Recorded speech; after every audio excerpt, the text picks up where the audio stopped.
දැන් කෑම ප්‍රධාන. ඉස්සරහා කෑමෙන් ප්ලේට් එක දැන් කන ප්ලේට් තියෙනවනේ. පිඟාන එක පොඩි වෙන්න ඕනේ.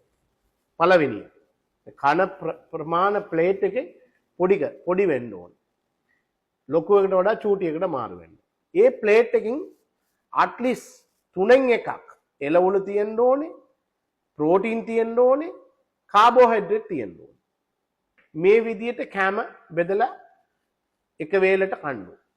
3 වේලම එක මේ විදිහට කන්න ඕනේ. හරිද? දැන් මේකේ ප්‍රෝටීන් කියන්නේ මොකද කන්න ඕනේ? ප්‍රෝටීන් එකෙන් චිකන් කන්න පුළුවන්. චිකන් එකෙන් බ්‍රෙස්ට් කකුල පොඩ්ඩක් අමාරු. ෆිෂ් ඕන එක කන්න පුළුවන්. ඒ වගේ තානිය බීන්ස් ಜಾති කන්න පුළුවන්. ඒ වගේ ග්‍රීක් යෝගට් කියලා එකක් තියෙනවා. ඒකත් ගන්න පුළුවන්. ප්‍රෝටීන් අයිටම් මේක. හරි. දැන් කාබෝහයිඩ්‍රේට් එකෙන් බත් පිට්ටු පාන් එහෙම තියෙනවානේ. ඒකෙන් white rice, white පාන්, white pasta බෑ. ඔක්කොම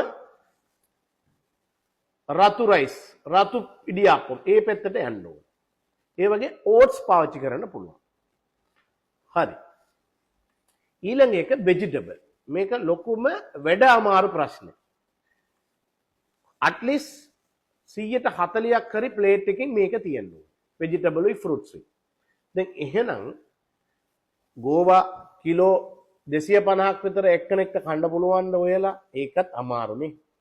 එහෙනම් ඒ ভেජිටබල් 140ක් කියනකොට 3න් එකක් කියනකොට අපි ভেජිටබල් ಜಾති 3ක් තෝරගන්න ඕනේ දවසට.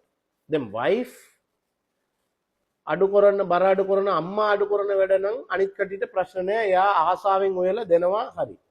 නැත්තම් අපි ගිහිල්ලා කිව්වනම් 3ක් උයන්න ඕනේ ভেජිටබල් කියන අපිට එකක්වත් හම්බෙන්නේ කෑමවත් හම්බෙන්නේ නැතුව යනවා නේ. ඒ අමාරු වැඩක් නේ.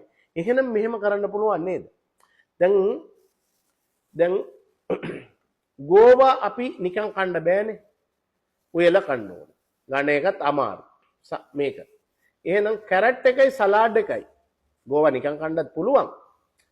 ගොඩාක් දුරට. කැරට් එකයි සලාඩ් එකයි අපි සම්බෝල් හදලා vegetable ಜಾති විදිහට හදන්න ඕන. එහෙනම් 3ක් ආවා නේද? එහෙම හදාගන්නත් පුළුවන්. easy way. ෆෘට්ස් එක ඕන එක දාගන්න පුළුවන්. ඒක අවුලක් නෑ. දැන් එහෙම තේනකොට බඩගිනි ෆුල් වෙලා යනවා, බඩගිනිත් අඩු වෙනවා.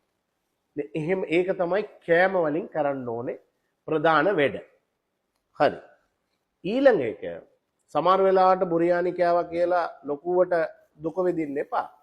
ඒක අවුලක් නෑ. ඉතින් අපි මේක මේ 100 මීටර් රේස් වගේ බර අඩු කරන්න බෑ. ඒක හෙල්තිට හොඳ නෑ.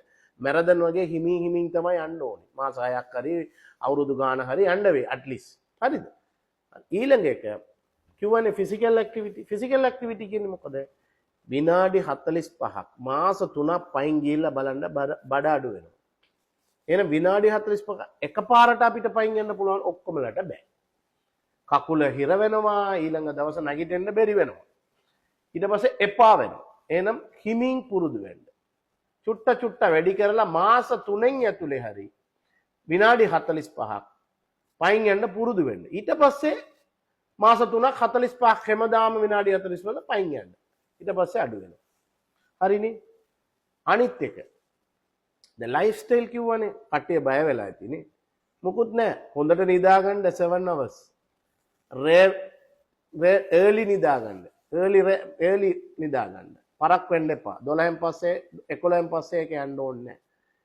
ඊළඟ එක ස්ට්‍රෙස් වෙන්න එපා. හැම වෙලේම කලබලෙන් ඉන්න එපා. ඒකට කෝටිසෝල් වැඩි වෙනවා, ඒකට බඩගිනි එනවා, නිකම්ම මහත් වෙනවා, ඒ ප්‍රශ්න එනවා. එච්චරයි ලයිෆ් ස්ටයිල් එකේ. කලබල වෙන්නේ නැතුව හොඳට නිදා ගන්න. වතුර ආහාරත් හරියට බොන්න ඕනේ. ඒක සාමාන්‍ය විදියනේ. හරි. ඊළඟ එක බේත් පෙත්තේම. අනිවාර්යෙන් ડોක්ටර්ගෙන් අවධානයත් එක්ක තමයි මේක කරන්න ඕනේ. හරි. දැන් ඒක මොකද? බඩගිනි අඩු කරන්න බේත් එකක් තියෙනවා. තෙල් ඇතුළ යන එක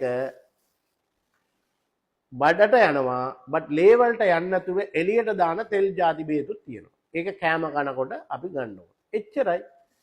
එහෙනම් බඩගිනි අඩු කරන්න එක ග්‍රීන් ටී, අනිත් එක ගාසිනියා ගම්බෝජියා කියලා තියෙනවා ඇමරිකාවේ බොරු කපුලි.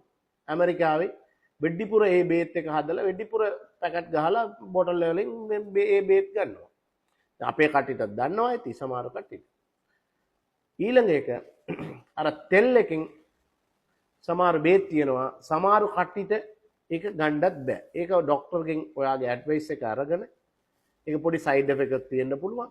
ඒ නිසා under supervision of your doctor you should follow. Okay, thank you.